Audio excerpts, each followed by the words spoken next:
So let's solve some sample problems mostly related to permutations and combinations, because it's only by solving lots of problems that your understanding of the concept gets deeper and you also be able to appreciate the concept better, right? So we'll solve a bunch of problems now. Okay, so let's tackle the first one, right? Imagine if I have 10 people. Okay, imagine that I have 10 people and 4 chairs. Okay, I'll start with some simpler ones. Imagine I have 10 people and 4 chairs. The default, since I'm not mentioning anything, the question here is the number of ways that I can seat 10 people, number of ways to seat 10 people in 4 chairs. Since I'm not stating anything, by default, since I'm not stating anything, by default, both the people and chairs are distinct, right? So if you don't say anything, it means the people and chairs, everything is distinct, right? That's what is the default assumption. Now let's see how to tackle it. This is a very simple problem. So I have 4 chairs. So let's call this chair 1, chair 2, chair 3 and chair 4. There are multiple ways of solving it. Okay, let's solve the first way. Okay, in the first chair, I can pick any one of the 10 people, right? So there are 10 ways in which I can pick and place somebody in the first chair, because each of these chairs is distinct. Look at this, each of these chairs are distinct, right? So when I have to pick the second person, since I can't replicate people, okay, automatically there are no repetitions here, because once I place a person here, I can't make a copy of a person, right? So obviously, in the second chair, any one of the 9 people can be seated. In the third chair, any one of the 8 remaining people. In the fourth chair, any one of the 7 people. So this is nothing but 10p4, right? This is nothing but 10p4, which is nothing but 10 factorial by 6 factorial, which is nothing but 10 into 9 into 8 into 7. This is one way of tackling this problem. The other way of tackling this problem is, look at this. So I have 4 chairs, right? So I have 4 chairs, 4 distinct chairs, C1, C2, C3 and C4. So I have 10 people. From these 10 people, let me pick 4 people. Let me pick a set of 4 people where order is not important, right? In how many ways can I pick 4 people from 10 people?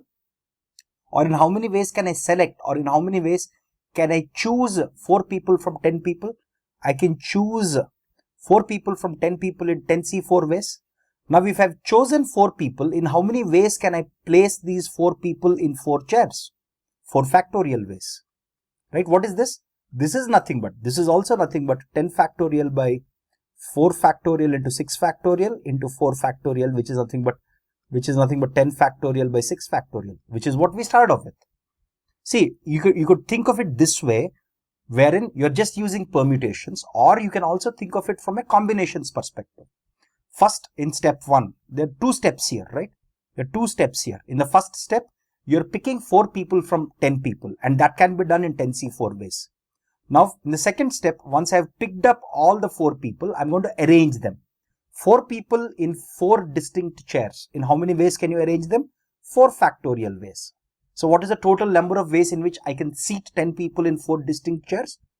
10C4 into 4 factorial, which is nothing but 10 factorial by 6 factorial, which is again nothing but this.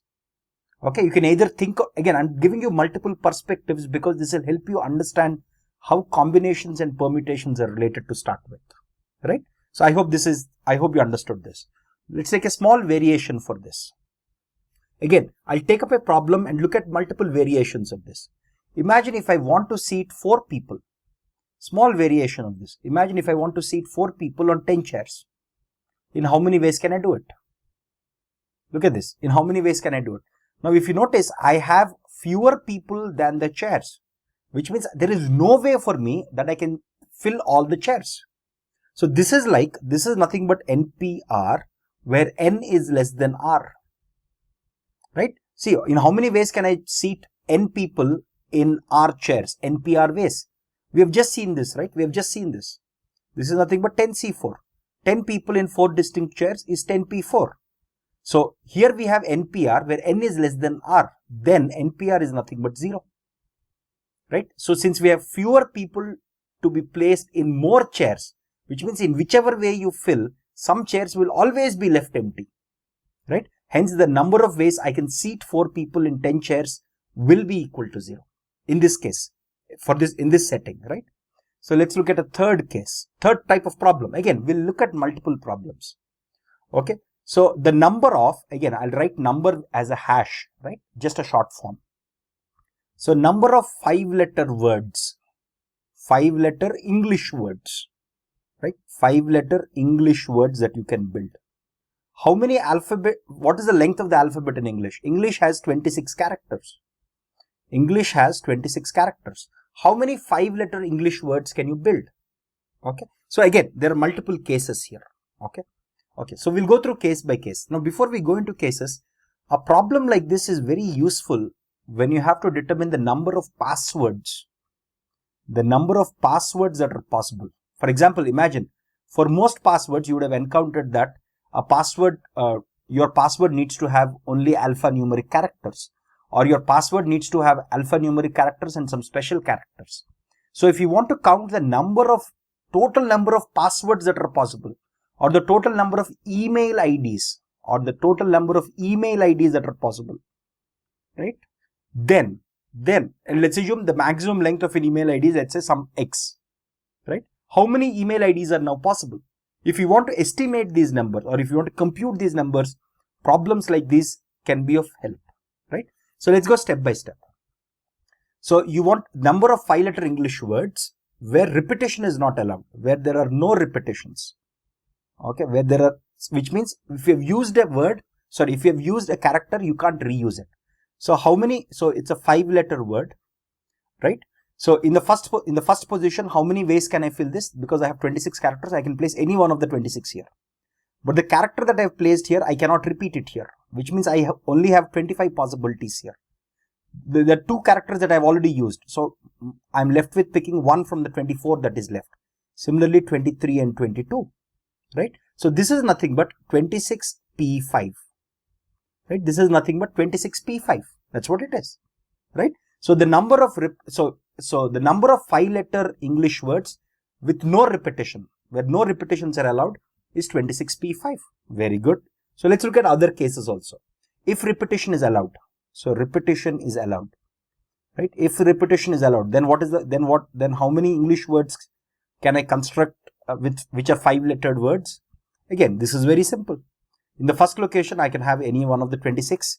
Since I can repeat whatever I have used in the first position, I have 26 again, 26 again, 26 again, and 26 again. So the total is 26 power 5. Very simple examples here, right? Now let's slightly complicate it. Okay, let's go into slightly more complex cases. Imagine I don't have any repetitions, so no repetitions, and suppose I want the words to start with A, right? I want the word to start with A, and I want it to end in Z. I want the words to end in Z. Okay, so look at this. I have 5 positions now. Okay, no repetitions. Look at this, no repetitions. Starting has to be A, which means here I need to have A. Ending is always Z, so Z is always here. Now I am left with 3 more positions. In this position, I can't use A and Z because we said no repetitions. So I am left with 24 possibilities here. Here there is only one possibility, right? Here there is only one possibility here. Here also there is only one possibility. Here, since A and Z are already taken, in the set of 26 characters in English alphabet, 2 are taken. So I'm left with 24 possibilities here, 23 possibilities here, and 22 possibilities here. So the total number of 5-lettered English words with no repetitions and which start with A and which end with Z is 24 multiplied by 23 multiplied by 22 multiplied by 1 into 1. So this is what it would be, right? I hope you understood this, right? Let's look at slightly more interesting case. Okay, so imagine I say that I want 5-letter, again I'm sticking to this number of 5-letter English words where it contains such that this 5-lettered word contains at least one A. I want it to contain at least one A. There could be more than one A, which means repetitions are okay. I'm okay with repetitions, but there has to be at least one A. Okay, so this is a slightly intricate case, but very interesting case. You have to think slightly differently for this problem. Look at it. Look at this. I have I want a 5-lettered word. Okay, I want a 5-lettered word. One letter, at least one letter has to be A. Okay, that is guaranteed. So what I'll do here is, to solve this problem, first I will actually consider how many words can I place? How many words can I construct with 4 letters? Look at this. If I have only 4 letters, okay, and since it says at least one A, which means there can be more A's, right? Which means repetitions are allowed. So imagine first to construct the 5-lettered word which contains at least one A, I'll start with a 4-lettered word, right? Wherein repetitions are allowed. And in the first place, I can have any of the 26. In the second place, I can have any of the 26. The third place, I can have any of the 26. The fourth place, I can have any of the 26. So how many 4-lettered words can I construct? 26 power 4. Now, if you notice, amongst these 26 power 4, there can be some words which contain A. Okay, amongst these 26 power 4 4-lettered words, there will be some that contain A, there will be some that do not contain A. Right? So what I'll do here is, because, see, look at this, I want to construct 5-letter words. At least one of them has to be A. So what I'll do here is, I've constructed 4-letter words as my first step. In my second step, what I'll do here is, because I want at least one A, more A's is also alright. So what if I place an A here? Look at this. Here is one possibility. If I place an A here, for all the 4-letter words that I got, look at this. This set represents all the 4-letter words that I got, which is 26 power 4 words. Now, if I prefix this 4-lettered word with A, that is a 5-lettered word, with at least one A guaranteed, because I'm placing A here. So I can place A before the 4 characters, or I can also place A between the first character and the second character. Right? Or I can place A between the second character and the third character, or the third character and the fourth character, or the fourth and the fifth character. Now look at this. First, I've constructed 4-letter words, and there are 26 power 4 4-lettered words. Then I'm adding an A. So I'm adding an A, because we said we need at least one A. Right? In how many locations can I add A? I can add A here. I can add A here. I can add A here. I can add A here. I can add A here also. So I can add A in 5 positions for any given word. For any one of the 26 power 4 words, I can add for each of them. For each of these words, I have 5 ways in which I can add an A and create a 5-lettered word which is guaranteed to contain at least one A, because I'm explicitly adding an A.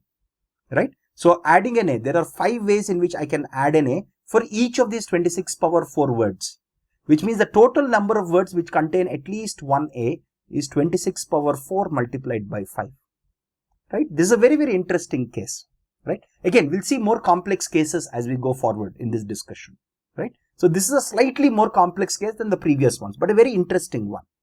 Okay. So then let's look at another problem. Again, this is a very, very popular example and a textbook problem. This you can find it in tons of textbooks, Wikipedia articles, blogs, etc. So there is this word called Mississippi, right? Mississippi is the name of a river in the United States, right? So there is this Mississippi, right? It's a tricky spelling, because there's so many S, there are I's, there are so many P's, etc. So now the question here is, how many ways you can rearrange the characters in this word Mississippi? Okay, so the question here is, so let's go to the problem 1. Okay, again we look at multiple problems here. Okay, number of possible arrangements,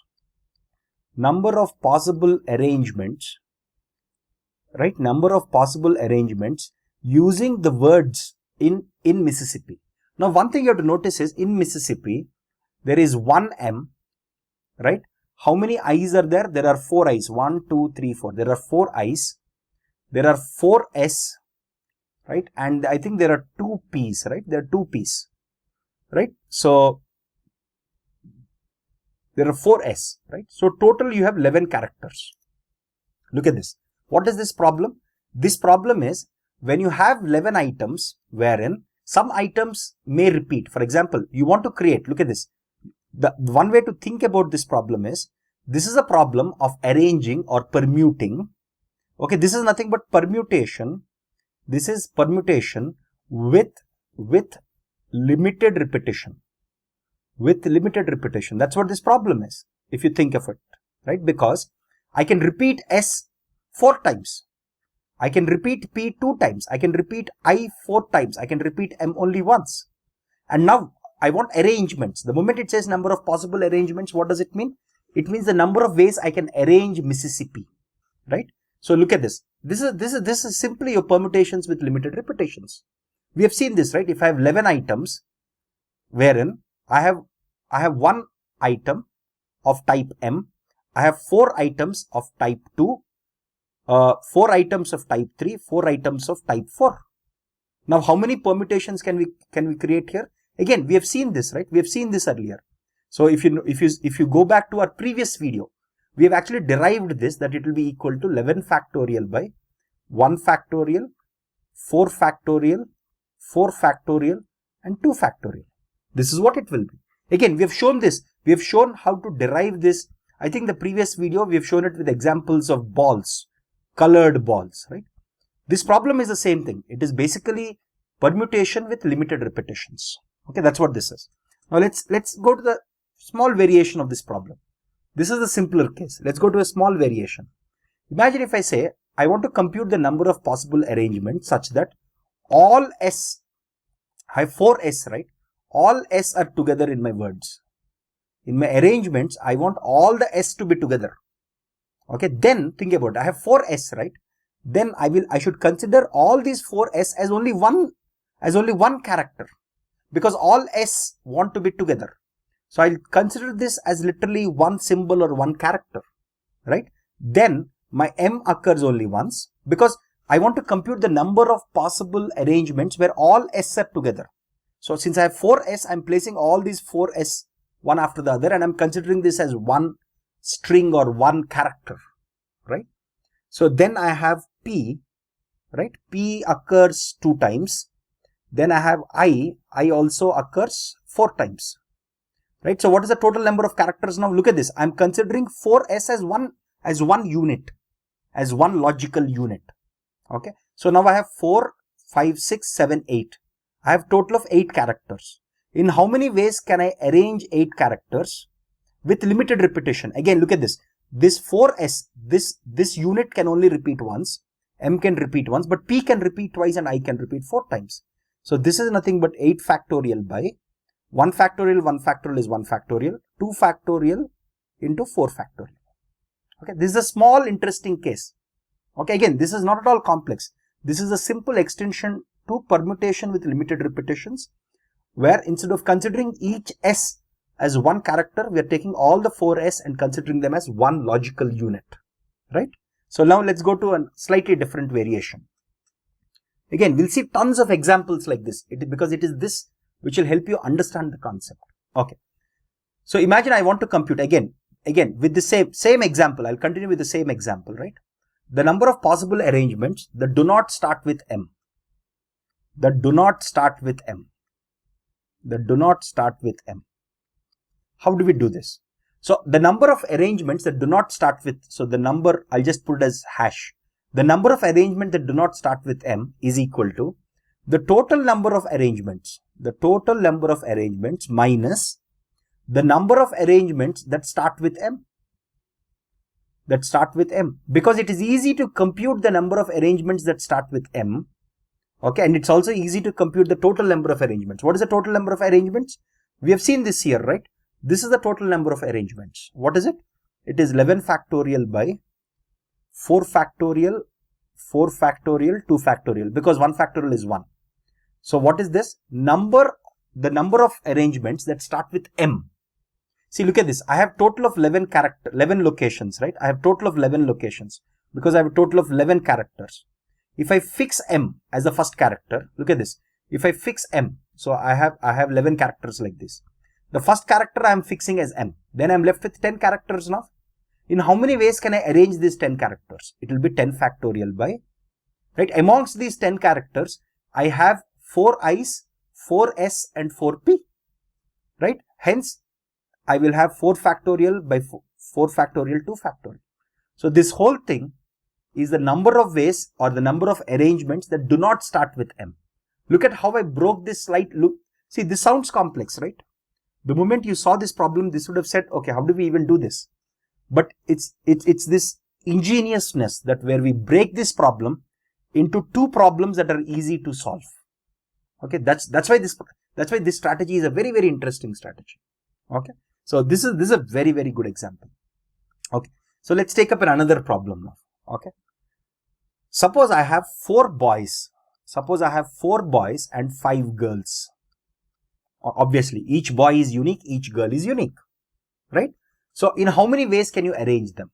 Again, this is a simple case. In how many ways can you arrange them? Obviously, there are 9 people, 9 distinct objects. So you can arrange them in 9 factorial ways, which is nothing but npn, where n equals to 9. This is nothing but n9p9, which is nothing but 9 factorial. Very simple. Okay. Let's look at more complex problems as we go forward, right? So imagine if I have, again, I'll show you some simple examples. Okay. Imagine I have 20 coins. Imagine I have 20 coins and I'm tossing these coins, right? What is the number of possible outcomes? What is the number of possible outcomes? Look at this. Each of this coin is distinct. Okay. Because I've not mentioned anything otherwise. So since each of these coins is distinct, look at this. I have 20 slots. This slot captures the value of the first coin toss. And there are 2 possibilities here. The second coin toss again has 2 possibilities, heads or tail. The third coin toss, 2 possibilities. The fourth coin toss, 2 possibilities. So on and so forth. The 20th coin toss also 2 possibilities. So the total number of outcomes is 2 power 20. Right? That's what it is. The total number of outcomes is 2 power 20. Similarly, imagine if I have 6 dice. Okay, not 6 dice. It'll become slightly confusing. Imagine if I have 8 dice. Right? Imagine if I have 8 dice. A dice has 6 sides. A dice has 6 sides. Now, if I have 8 dice and if I throw them, what is the total number of outcomes that are possible? Again, this is very simple. I have 8 dice. First die, second die, third die, so on and so forth, 8th die. When I roll the first die, right, there are 6 possibilities. Second die, again 6 possibilities. Third die, 6 possibilities. So on and so forth, 6 possibilities, right? So what is the total number of outcomes? 6 power 8. Right? That's all. Very simple examples, right? Again, I'll take you through more complex examples one by one. Okay. So let's go to the next example. Imagine you have a question paper. Imagine you have a multiple choice question paper. Okay. You have an MCQ, multiple choice question paper, where for every question you have 4 options. A, B, C, D. You have 4 options. A, B, C, D. Right? And let's assume you have some 65 questions. Let's assume you have 65 questions. Now the question here is, how many distinct answer sheets are possible? In how many ways a student can answer these 65 questions? Look at this. Very quickly people will say that it is actually very quickly people will say this is 4 power 64. Many people will say 4 power 65. Because for every question, look at this. I have 65 questions. Question 1, question 2, question 3, question 4, so on, so forth, question 65. They'll say first question I have 4 options, so I can write it in 4 ways. Second question 4 options. Third question, fourth question, so on, so forth. They'll write it as 4 power 65, but that's not true. Because in any multiple choice question, along with the 4 options, you have the 5th option, which is to skip this question. Oftentimes. Okay. So again, I'm assuming that the skip option is also there, where you can choose not to answer this question. Then, if the skip option is not there, you're bound to answer one of the 4, then 4 power 65 is correct. But if the skip option is also present, then because I have 5 possibilities for every question, I have 5 power 65 distinct answer sheets that can be generated, or 5 power 65 ways in which I can answer a question, right? So I hope you understood this. So now let's go to the next question. Okay. Again, this is a very, very popular textbook example. Look at this word, equation. One of the beautiful things about this word equation is it has all the vowels. Look at this. What all vowels are there here? A, E, I, O, U. All the 5 vowels are here. E, right? A, I, O, U. So this is one of the words in English which has all the vowels. non-vowels or consonants, right? Non-vowels are nothing but consonants. What all non-vowels are there? Q, T and N, right? Look at this. Okay, so now with this we'll start encountering some interesting questions. The first question that we'll try to answer here is, how many ways I can rearrange the characters or the alphabets in this word equation? So what is the total number of words? What's the total number of characters I have? I have total of 8 characters. In how many ways can I rearrange or reorder the characters or the individual alphabets in this string, right?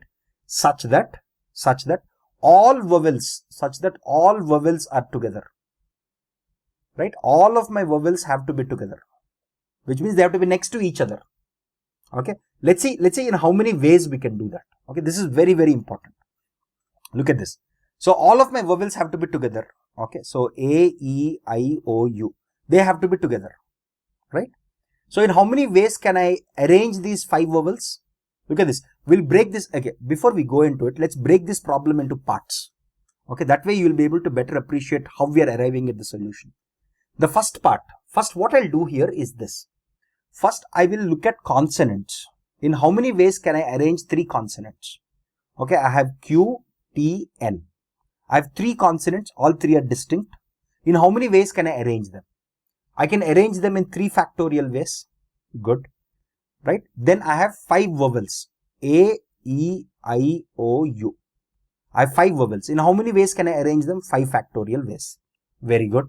Next, once I have arranged my vowels and once I have arranged my consonants for any one arrangement, let's assume I have an arrangement like this. Suppose I have an arrangement like this. Okay, this is one of the 3 factorial arrangements, right? This is one of the 3 factorial arrangements. And let's take one arrangement of my vowels. Let's say my arrangement is EA. This is one of the 5 factorial arrangements. Now this 5-lettered string, because all the vowels have to be together, this 5-lettered string, right? This 5-lettered string, let's put a box around it. This 5-lettered string can be placed here, or it can be placed here, or it can be placed here, or it can be placed here. This 5-lettered string, right, has 4 positions where it can go in. See, in all of these cases, in all of these 4 cases, all of my vowels are together. Look at this. We are not saying that our consonants have to be together. No, my consonants can be separated. The only thing is my vowels have to be together. Now, how many ways can I now? See, I've arranged my vowels in 5 factorial ways.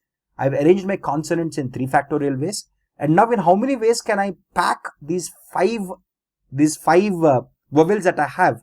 In how many places can I place them such that they're all together? There are 4 ways I can place them. So what is the total number of ways in which I can arrange this such that all vowels are together? 3 factorial into 5 factorial into 4, right? Which is nothing but 5 factorial into 4 factorial. Very simple, right? I hope you understood this, right? Very simple case here. Okay. So now let's go to a slightly more interesting case. So this is one case, right? So let's complicate it, or let's construct more interesting cases. Okay. What if I want all vowels and all consonants to be together? I want all vowels and consonants. All vowels are together and all consonants are also together. Okay, that's what I mean by this sentence. Okay. In how many ways vowels can be arranged such that they are together? 5 factorial ways. In how many ways can consonants be arranged? Since I have 3 consonants, again, just like this, always given a problem, break it down into parts. Okay, first I have arranged all the vowels 5 factorial ways, all the consonants 3 factorial ways, right? Now look at this. Right? Now if I want to arrange them, look at this. Now this will become one block. Let me shade this block. This is another block. In how many ways can I arrange these blocks? I can have this block followed by this block, or the non-shaded block followed by the shaded block. Right? This is a block of 5. This is a block of 5 vowels. This is a block of 3 consonants. Right? There are 2 ways now I can arrange them. I can arrange them in such a way that the word starts with vowels and then consonants, or consonants and vowels. So what is the total number of ways I can arrange them such that all vowels and consonants are together? 5 factorial into 3 factorial into 2 ways. right? I hope you understood. This is a very interesting case. Okay, so let's look at a third case. Not all vowels are together. Look at this. Not all vowels are together. Okay, how do you solve this problem now? Look at this. I want a case where we've seen where all the vowels are together. All the vowels are together is 5 factorial multiplied by 4 factorial. If I want to count the number of strings or number of arrangements such that not all vowels are together. Some vowels can be together, but not all. How do you do this? Okay, this is same as the total number. This is same as the total number of arrangements minus the number of arrangements with all vowels being together. With all vowels being together. Right? This is a very simple logic, right? Now what is this? What is the total number of arrangements? Look at this. Each of these characters is distinct. There is no repetition here. So I have 8 factorial ways in which I can arrange 8 distinct characters. Minus 8 factorial minus how many ways I can arrange such that all vowels are together? 5 factorial into 4 factorial. Right? Now this is the total number of words that I can construct such that not all vowels are together. It is perfectly okay if 2 or 3 vowels are together, but not all 5 should be together. That's all it's saying. Right? Again, here we have taken a problem which looks daunting, which looks scary, and broken it up into 2 sub-problems that are easier to tackle and solve. Right? I hope you understood this, right? So let's look at more cases now. Okay, we have seen 3 cases. Let's look at more cases. Okay, so what if I want a situation where no 2 consonants are together? No 2 consonants are together. Okay, this is interesting. Okay, no 2 consonants are together. What all consonants do I have? I have Q, T and N, and I have A, E, I, O and U as my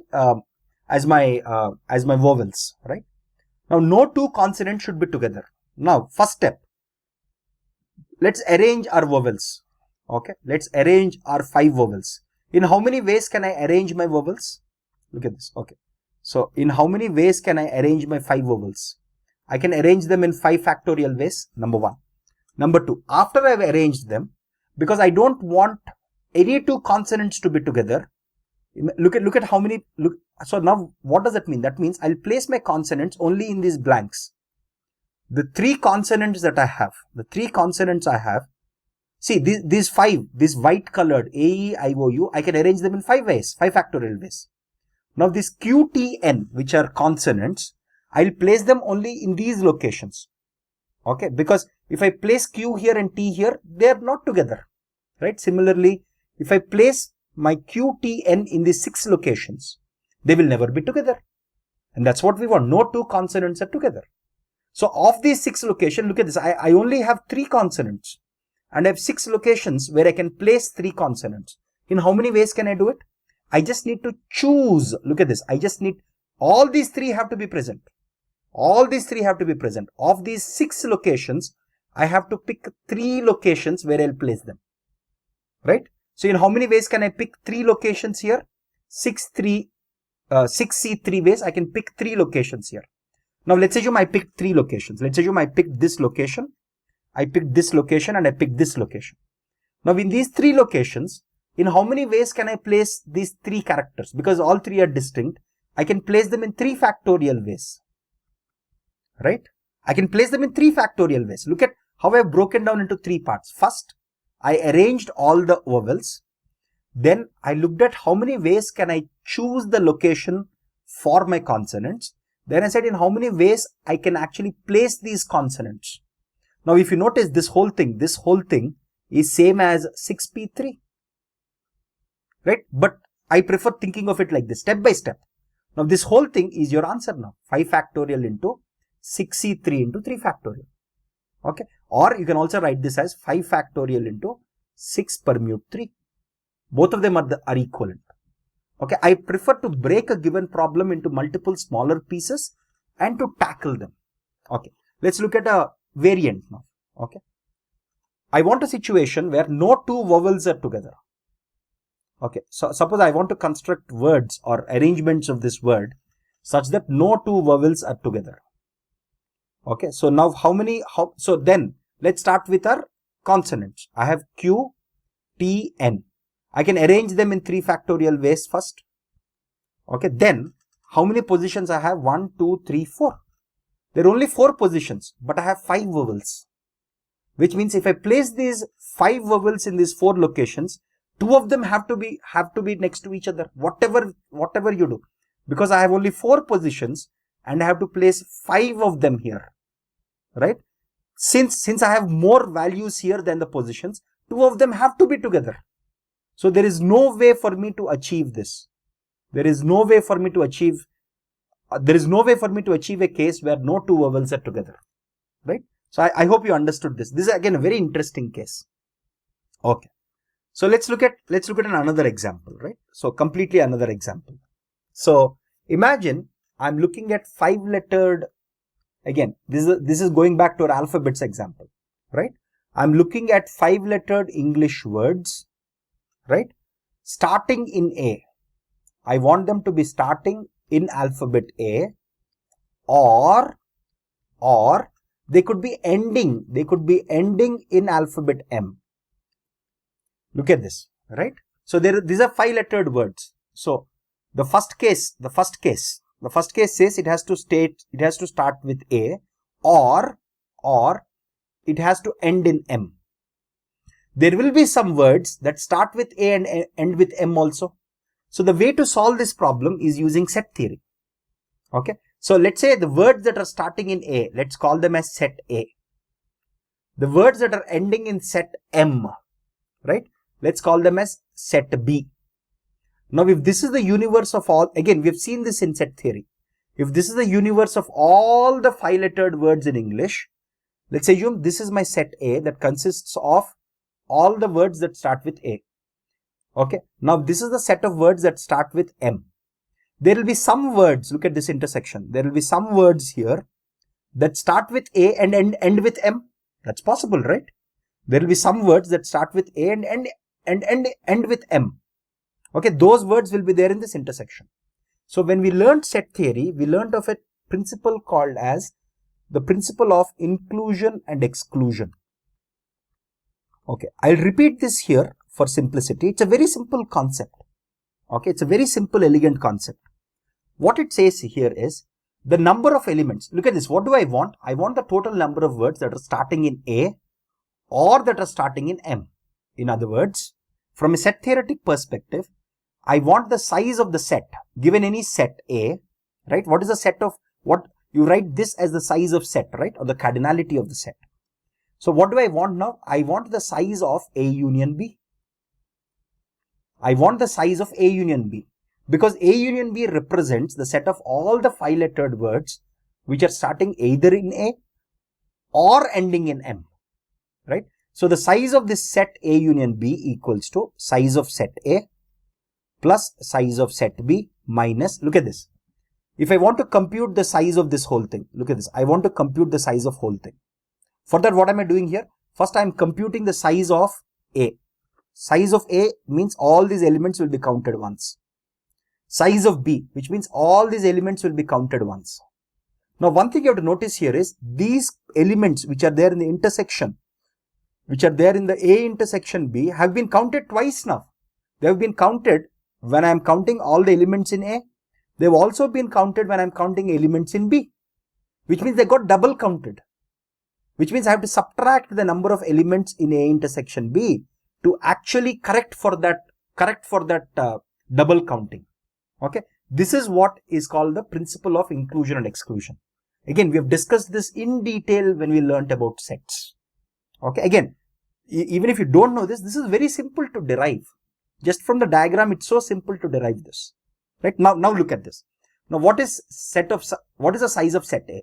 Set A is all the 4-letter words which start with A. How many possibilities are there? Look at this. Okay, so how many such possibilities are there? If my first letter is A, look at this. My first letter is A.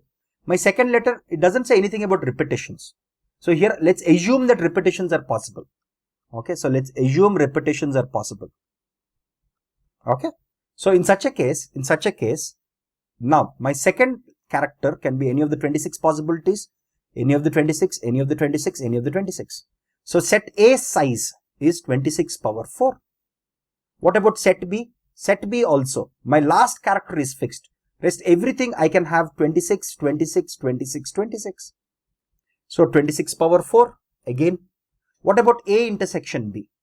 A intersection B basically means these are 5-lettered words where the first one is A, the last one is M. Both of them are fixed. That's what A intersection B means, right? In the rest of the 3 locations, I can have 26 here, 26 here and 26 here. So minus 26 cube. That's all.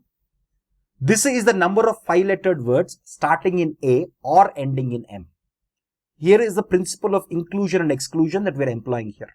Again, the name might sound complex, but the idea is very, very simple and elegant, right? So let's look at more examples like this, right? So imagine if I want to look at, let's say number of 8-bit strings. These are binary. Bit basically means binary strings, right? So I want to count the number of 8-bit strings that start with, that start with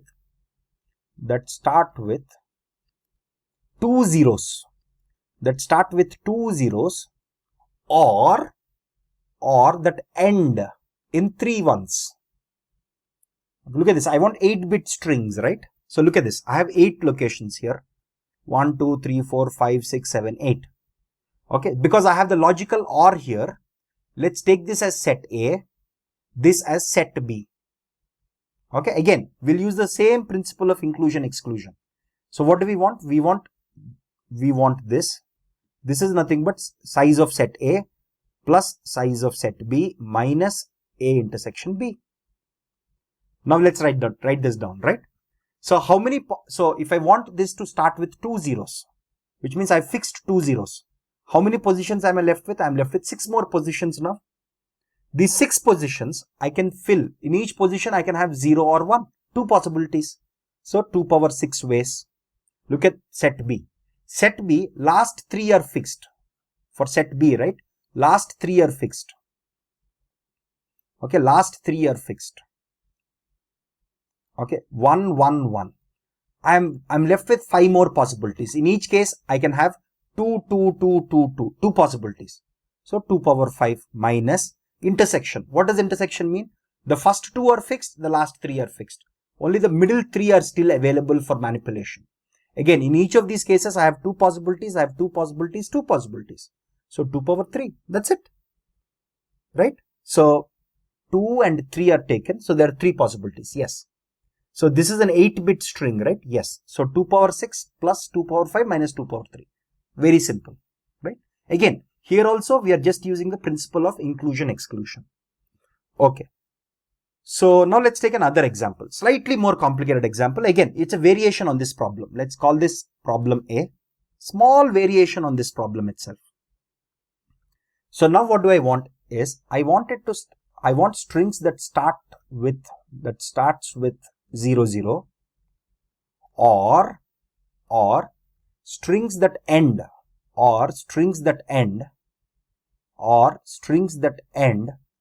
in 111, but not both. Look at this, but not both. This is an interesting case. Okay, if you look at it from the set perspective, look at this. If you look at it from the set perspective, if this is the universe of all the 8-digit or 8-bit strings, if this is the set A, okay, I'm calling this starting with 0 as set A, ending with 111 as set B. Okay, so what do I want now? I want something that starts with 00 or ends in 11, but not both, which means I don't want this.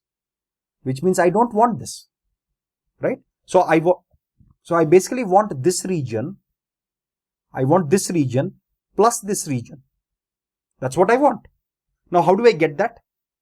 It's very simple, right? If you think about it, how do I get that? I don't want this middle region. Now, what did we do earlier? If you look at this example, when we counted A, everything in A came in. When I counted B, everything in B came in, right? Why did we subtract this once? Because this got double counted, right? When I argued about inclusion exclusion, right? So similar argument. So now the answer that we want is size of set A plus size of set B.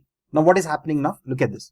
When I say size of set A, everything is included here. Size of set B, everything is included. This middle part is included twice. I don't want the middle part altogether. I just want this part and this part without the middle part. And this got included twice. So I'll say minus 2 times A intersection B. That's it. And we have the formula for all of them, right? Right. So we saw in the previous example, what is size A? 2 power 6. What is size of set B? 2 power 5. 2 times 2 power 3. That's it. Done. So if you can come up with these logic on what you're trying to compute from the set theoretic diagrams, it's much more easy. Okay, let's look at another example. Okay, again, very much based on this, but slightly different example. Okay, so let's see the example, right? Suppose if I want strings that neither start with 00, I don't want them to start, they don't start with 00, nor end in 111. I want this. Okay, what does that mean? Look at this. From a set theoretic perspective, what does that mean? If this is my set A and this is my set B, I want everything outside of these two sets. I want everything outside of these two sets. That's what I want, right? Think about it. This is what I want. Okay. And what is that? That is nothing but, the universe minus, what do I want? Universe minus A union B. Is this whole region that I want. Because this whole region contains my 8-bit strings that neither start in 0 nor end in 111. Right? And what is the size of U? Look at this. What is the size of U now? Okay. Size of U, say U minus A minus B, which is nothing but A union B complement. Okay. From a set theoretic perspective, it is a complement of A union B. So this, how many elements are there in the whole universe? U, 2 power 8. 2 power 8 minus, how many are there in the A union B? We just computed a while ago, right? Where is A union B? A union B is this whole expression, right? So this expression value, if you evaluate this value, you get A union B, right? So that A union B minus the size of A union B. Again, we have already seen how to compute A union B, and we know the universe itself is 2 power 8. So given any statement like this, it's very easy to translate this into a Venn diagram. These are called Venn diagrams. Again, if you go through our set theory videos, we've explained this in lots of detail, right? So if again, this is something that you've been learning from your high school days, right? This is not rocket science. From this, you can actually construct these equations and quickly solve them.